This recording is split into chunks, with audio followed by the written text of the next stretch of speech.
जय हिंद दोस्तों, भारत माता की जय। मैं सूरज अहिरवार। आइए मैं बताता हूँ आपको आतंकवाद क्या है और अंतर्राष्ट्रीय स्तर पर सबसे व्यापक कौन सा आतंकवाद हुआ है। आतंकवाद क्यों पनप रहा है इतना तेज हमारे देश के अंदर।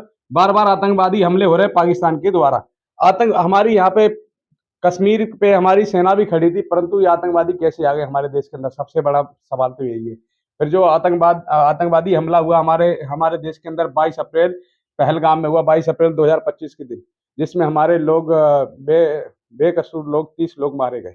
जिसमें इसी को देखते हुए ऑपरेशन सिंदूर चलाया गया भारत सरकार के द्वारा। 7 मई के रात्रि में ये ऑपरेशन चलाया गया जो सक्सेस हुआ, जिसमें 9 ठिकाने पाकिस्तान के ध्वस्त कर दिए। जो 4 थे पीओके में अधिकृत पाकिस्तान कश्मीर में, और 5 थे पाकिस्तान के अंदर। आइए मैं बताता हूँ आपको सबसे बड़ा आतंकवाद है क्या। आतंकवाद का मतलब क्या होता है।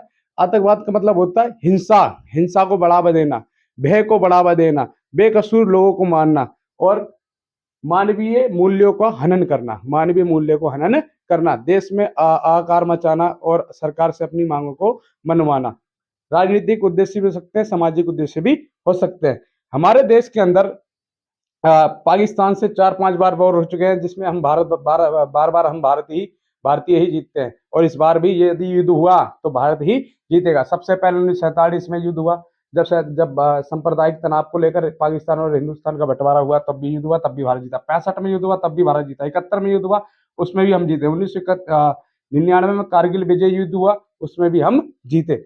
अब भारत के पास एक विकल्प है कि यदि युद्ध लड़ता है तो हमें देखना भी पड़ता है कि भाई दूसरे देश कितना पावरफुल है कितना नहीं। शक्ति संतुलन का सिद्धांत होता है, पावर ऑफ बैलेंस, बैलेंस बोलते हैं। पावर का बैलेंस होना बहुत ही जरूरी है। अभी एक देश को लगता है कि भाई मैं पावरफुल हूँ, तो दूसरा देश को भी लगता है कि मैं भी पावरफुल रहूं, नहीं तो मेरे को कभी ना कभी वो दबा देगा। जिसे कहते हैं शक्ति संतुलन। तो आज हम भारत ने 1974 में अपना पहला परमाणु परीक्षण किया, दूसरा 1998 में किया। पाकिस्तान ने भी अपना परमाणु परीक्षण 1999 में कर दिया था भारत को देखते हुए, तभी कारगिल विजय युद्ध भी लड़ा गया। तो अब पाकिस्तान के पास भी परमाणु हथियार है, हमारे पास भी परमाणु हथियार है। तो दोनों के पास क्या है, पावर है, अच्छी पावर है, दोनों परमाणु शक्ति संपन्न देश है। यदि युद्ध होता है तो भारत को कौन कौन कैसे हम बता सकते हैं कि भारत क्यों जीतेगा युद्ध। क्योंकि भारत को सपोर्ट करने वाले कौन कौन से देश हैं जो सबसे महाशक्तिशाली। सबसे पहले नंबर 1 अमेरिका, फिर दूसरा रूस, फिर तीसरा फ्रांस, ब्रिटेन। ऐसे देश है जो भारत को सपोर्ट कर रहे हैं, सहयोग कर रहे हैं। और यहाँ पे चीन पाकिस्तान को सहयोग कर रहा है और तुर्की पाकिस्तान को सहयोग कर रहा है, क्योंकि चीन हमारे साथ कभी भी खुश नहीं रहा है। हमारे 1962 में चीन के साथ युद्ध भी हुआ है और चीन से हमारी कभी बनी नहीं है। यदि भारत भारत के पास अभी एक्टिव सेना कितनी है, 14 लाख सेना। कितनी? 14 लाख सेना, एक्टिव सेना है। और यहाँ पे पाकिस्तान के पास कितनी है? 6 लाख एक्टिव सेना है। हमारे पास परमाणु हथियार है, इनके पास भी परमाणु हथियार है। हमारे पास ऐसे बहुत सारे आधुनिक हथियार हैं, आधुनिक मिसाइलें हैं। जो कौन कौन सी मिसाइल है हमारे पास? राफेल है हमारे पास, तेजस जैसी मिसाइलें हैं, और इनके पास यहाँ पे F-16 है और JF-17 इनके पास है, जो इतनी अभी आधुनिक नहीं है। इसलिए भारत जीत सकता है। भारत ने जब ऑपरेशन सिंधु किया तो वहां पे इतनी तबाही मचा दी और 9 क्षेत्र वहां पे बिल्कुल ही तबाह कर दी। आतंकवाद को खत्म करना, एक अमेरिका के ऊपर सबसे बड़ा आतंकी हमला हुआ है। पूरे 195 देश है, पूरे विश्व में 195 देश है, जिसमें सबसे बड़ा आतंकवादी हमला हुआ है 11 सितंबर 2001 के दिन अमेरिका के पेंटागन सिटी पर हुआ था।